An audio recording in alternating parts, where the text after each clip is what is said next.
We've experienced 40 years of disinflationary growth in the U.S. economy and really across the developed world, and an environment of global peace and integration.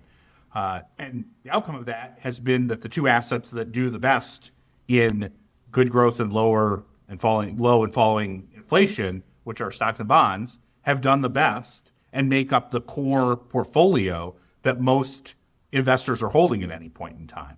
And so, the 60-40 portfolio there's nothing magic about the 60-40 portfolio. It's in a lot of ways just the optimized portfolio for the recent experience. And when I say recent, I mean like the last 40 years kind of experience.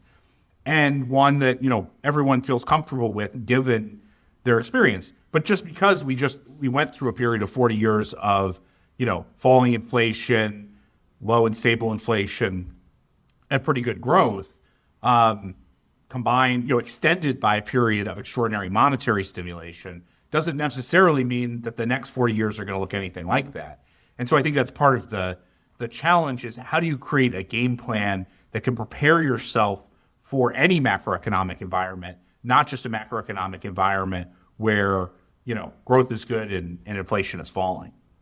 I'm just curious, if we look at that idea of low inflation and growth, and we went back a lot further than the last 40 years, like what percentage of the time does that exist in history if we look at a much larger period?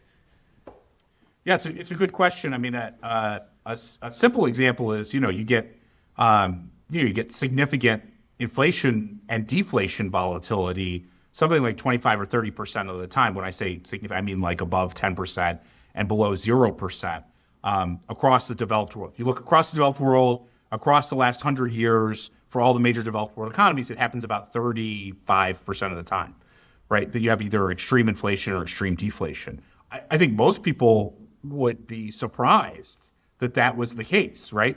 And those are pretty extreme scenarios. Above 10 and below 0 are pretty extreme scenarios, and ones in which the 60-40 portfolio in particular performs terribly in those sorts of environments. And so people have gone all in on one set of conditions that exists, with reasonable frequency, something like, I don't know, maybe half the time. That's a pretty good portfolio given the macroeconomic conditions, and have totally forgotten about the fact that, inflation can be way too high or way too low. Growth can be in a terrible state for an extended period of time. And that's when 60-40 doesn't work. So part of the idea here is to say we've gotten lucky, and recognize that we've gotten lucky and start to think about a wider range of different outcomes than just the ones in the last couple of decades.